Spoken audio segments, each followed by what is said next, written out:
Hi guys, আজকে আমি চলে এলাম আবার একটা নতুন ভিডিও নিয়ে, নতুন ডিনার নিয়ে। কারণ ইউজুয়ালি আমি ডিনারেই রান্না করি, কারণ সকালবেলা আমার কাজ থাকে। অলদো আমি ওয়ার্ক ফ্রম হোম করি, বাট স্টিল অনেক টাইট শিডিউল থাকে। তারপরে উঠেই আমি আধ ঘন্টা ব্রেক নেওয়ার পর 7:30 থেকে আমার আবার অনলাইন কিছু টিউশনস থাকে, সেগুলোকে আমি পড়াতে পড়াতে আমার প্রায় 9টা বেজে যায়। And after that I start cooking.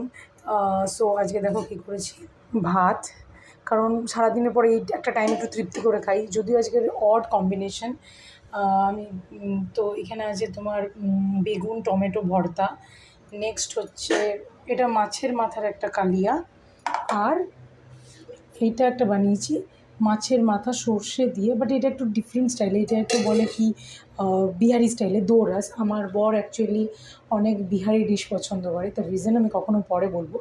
And এইখানে রয়েছে কালকের ডালটা রয়ে গেছে, তো এটা অবভিয়াসলি ফেলবো না, ওয়েস্ট করা